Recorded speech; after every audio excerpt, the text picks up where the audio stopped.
살아가면서 살아가고 있습니다.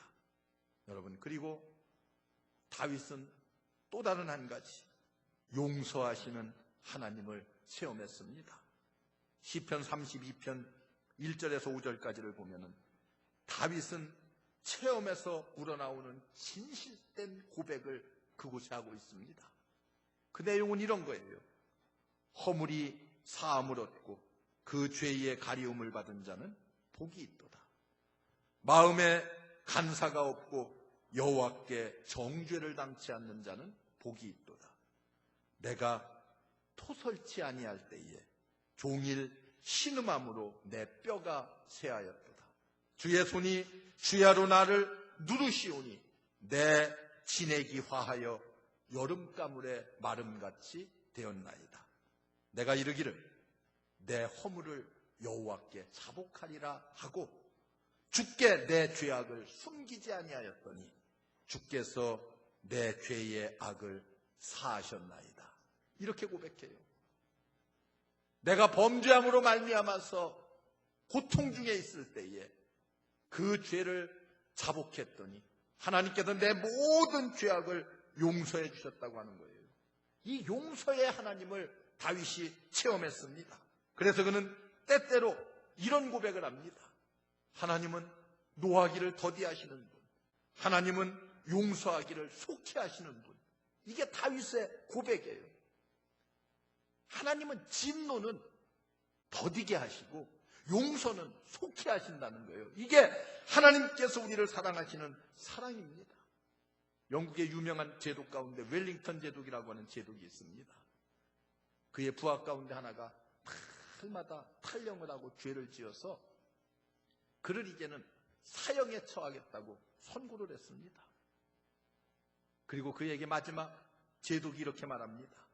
내가 너를 교육도 시켜보았고 너와 상담도 해보았고 너를 처벌도 했고 때리기 채찍을 가해보기도 했고 노동도 시켜보고 옥에 가두기도 했다. 그런데 너는 전혀 돌이킬 기미를 보이지 않았다. 새로워지지 않았다. 하는 수 없이 너는 이제 죽을 수밖에 없다. 이때 지혜로운 제독의 부하 하나가 제독에게 나와서 이렇게 말합니다. 각하께서는 아직도 이 사람에게 해보지 않은 것이 한 가지 있습니다. 제독이 그에게 물었습니다. 무엇을 내가 이 사람에게 해보지 않았느냐? 각하, 이 사람을 용서해 보신 적이 없습니다. 그 말을 듣고 부하의 충고를 받아들여서 웰링턴 제독이 이 사병을 용서했습니다. 아무런 이유 없이 무조건 용서했어요. 이 사람이 완전히 변하여서 탈령도 하지 않고 충성스러운 부하가 되었습니다. 여러분, 용서가 가져다준 삶의 변화입니다. 하나님의 용서의 은총을 깨달은 사람은 감격할 수밖에 없습니다. 감사하지 않을 수가 없어요. 변화되지 않을 수가 없습니다. 하나님은 우리를 용서하시는데 사람은 어때요? 사람은 종종 보면은 용서하지 못합니다.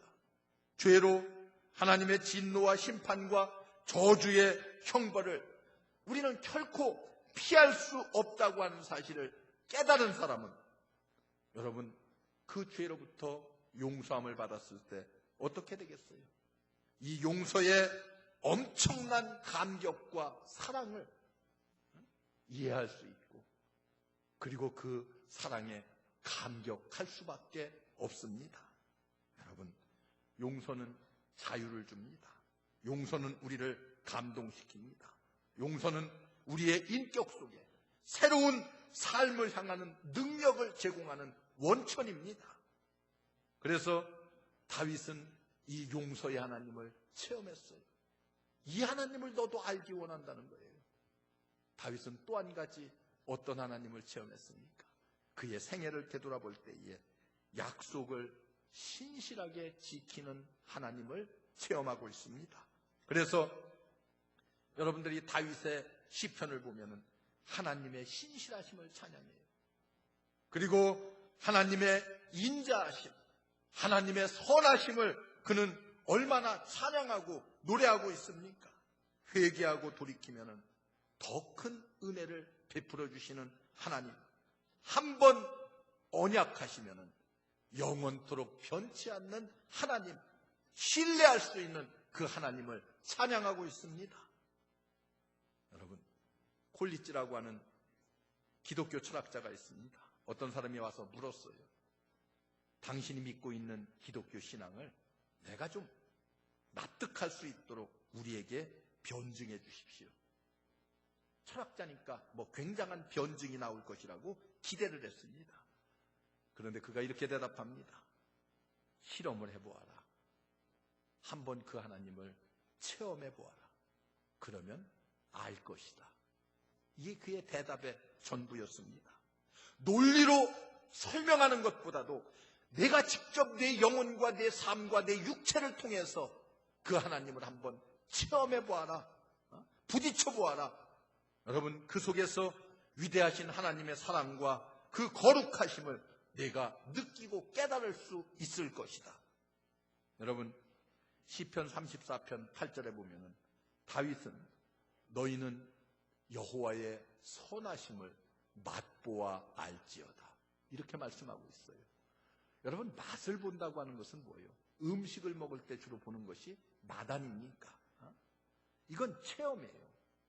하나님은 여러분 마치 음식을 먹어서 그 맛을 아는 것처럼 나를 체험해서 내가 알기를 원한다, 그렇게 말씀하고 있습니다. 그래서 너희는 여호와의 선하심을 맛보아 알지어다. 그에게 피하는 자는 복이 있도다, 이렇게 말씀합니다.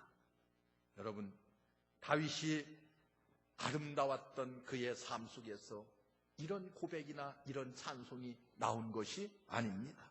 다윗은 이방의 아비멜렉의 군중 앞에서 목숨이 경각에 달려 있을 그 시점에 하나님께서 그와 함께 하시고 그리고 능력을 나타내실 것을 바라보면서 하나님 앞에 한 고백이 바로 이 고백입니다. 여러분, 그리고 다윗은 또 이렇게 고백해요. 나의 평생의 선하심과 인자하심이 정녕 나를 따르리니 내가 여호와의 집에 영원히 거하리로다. 이게 다윗의 고백이에요. 어떨 때 고백했어요? 어렵고 힘들고 환난 중에서, 때로는 목숨이 경각에 달려있는 그런 상황 속에서 다윗은 이렇게 자신감 넘치는 고백을 하고 있어요. 왜 이런 고백을 합니까? 그는 하나님을 맛보아 알았기 때문에 그래요. 체험해서 알았기 때문에 그렇습니다. 그리고 다윗은 그의 생애 마지막 아들 솔로몬에게 무슨 말을 해주고 있어요? 여러분, 그는 정치적인 어떤 철학을 가르쳐 준 것이 아니에요. 어떤 지세의 철학을 그들에게 남기는 것을 원치 않았습니다. 그의 생애 중 마지막 가장 중요한 것은 하나님을 그들의 마음속에, 그 아들 마음속에 심어주기를 원했습니다. 이게 여러분 다윗의 마음이고 다윗의 마지막 유언입니다. 내 아들 솔로몬아, 너는 내 아비의 하나님을 알라. 여러분, 자녀들에게 뭘 남기겠어요? 재산 남기겠어요? 소용없어요. 의미 없습니다. 하나님을 잘 섬기고 내가 믿었던 하나님 너도 잘 믿기를 원한다고 하는 이 한마디면은 족합니다. 다른 건 뭐가 필요하겠어요? 그리고 또 한 가지가 있어요. 하나님을 기쁜 마음으로 잘 섬기라는 거예요. 하나님을 기쁜 마음으로, 온전한 마음으로, 기쁜 뜻으로 잘 섬기라고 그렇게 말씀하고 있습니다. 여러분, 섬긴다고 하는 것은 종의 심정으로부터 출발합니다. 하나님이 내 삶의 주인이 된다고 하는 것을 내가 느끼고 깨달아 알 때에 비로소 하나님을 온전히 섬길 수가 있습니다. 오늘날 우리들의, 또 우리 주변의 철학이라고 하는 것은 어떤 거예요? 내가 주인이 됩니다. 내가 주인, 나를 내세웁니다. 그러나 성경은 뭐라고 가르칩니까? 내 인생의 주인은 하나님이라고 가르치고 말씀하고 있습니다. 여러분, 인본주의, 하나님이 없는 휴머니즘의 철학은 성경이 완강하게 거절하고 거부하고 있습니다. 나의 부족함, 나의 연약함, 나의 죄악됨을 깨달아 알게 될 때에 나의 주님, 나의 하나님이라고 담대하게 고백할 수가 있습니다. 오늘 말씀 보니까 온전한 마음과 기쁜 뜻으로 하나님을 섬기라. 여러분, 온전이라고 하는 것은 완전하다는 뜻이 아닙니다. 하나님께 대한 애정, 열정, 사랑, 하나님을 향한 뜨거운 마음을 의미해요. 이것이 곧 온전이라는 거예요. 다윗을 보세요. 하나님의 법궤를 블레셋 군대한테 빼앗겼습니다. 그리고 오랜만에 법궤가 다시 자기 품 안으로 돌아왔어요.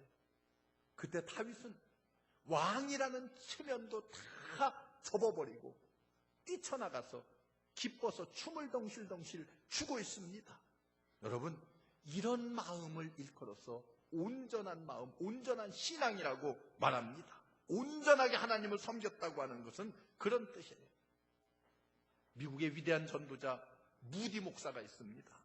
여러분, 무디 목사의 제작 가운데 오늘날 우리가 읽는 책 가운데 많은 기독교 서적 가운데 토레이 박사가 쓴 책들이 많은데, 이 토레이 박사가 이제 선생님이신 무디 선생님이 토레이 박사를 데리고 시카고의 한 고층 빌딩에 올라갔습니다. 그리고 빌딩 옥상에 올라가서 저 아래를 내려다보면서 이렇게 말합니다. 토레이야, 나는 하나님께서 만약 나보고 이 빌딩 위에서 뛰어내려라 하면은 나는 지금 당장 뛰어내릴 수 있을 것 같다. 그런 얘기를 했어요. 자기 사랑하는 제자 토레이 박사를 옆에 놓고 무디 목사가 한 말입니다. 여러분, 이것을 보고 맹목적 신앙이라고 말할 수 있겠습니까?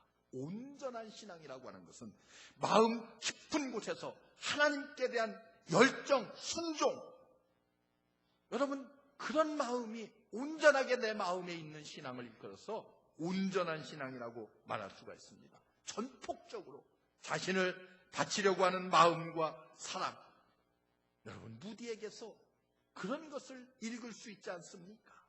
하나님의 뜻을 이룬 사람들, 여러분, 어떤 사람들이 그들의 마음 가득히 누구로 채워졌어요? 하나님으로 채워졌던 사람들이었음을 우리는 쉽게 알 수가 있습니다. 여러분, 온전한 마음으로 하나님을 섬기라. 여기 기쁜 뜻으로 하나님을 섬기라고 하는 것은 어떤 것입니까? 강요된 봉사가 아닙니다. 여러분, 강요된 봉사는 전혀 의미 없는 봉사예요. 봉사라는 말을 쓸 수도 없습니다. 마지못해 하는 봉사는 하나님을 섬기는 방법이 아닙니다. 오늘 여러분, 그리고 여러분들이 드리는 헌신은 정말 하나님께서 기뻐하시는 헌신이 되고 있습니까? 즐거운 마음으로 하나님께 헌신하고 기쁜 뜻으로 하나님께 몸과 마음과 물질을 드릴 때에 여러분, 이런 것을 온전한 신앙이라고 말합니다. 여러분, 어떻습니까? 기쁜 뜻으로 드려지는 것에 의미가 있습니다. 사도 바울은 고린도후서 9장 7절에 헌금의 정신을 이렇게 말합니다. 각각 그 마음에 정한 대로 할 것이요, 인색함으로나 억지로 하지 말지니 하나님은 즐겨 내는 자를 사랑하시느니라. 옥합을 깨트리는 마리아의 헌신과 같이 소중한 것을 정말 기쁜 마음으로, 강요가 아닌 헌신, 하나님께서 그것을 기뻐 받으십니다. 이런 신앙의 사람을 성경은 온전하다는 표현을 쓰고 있습니다. 다윗은 항상 즐거운 찬양, 즐거운 마음의 봉사와 헌신이 그의 삶 속에 있었습니다.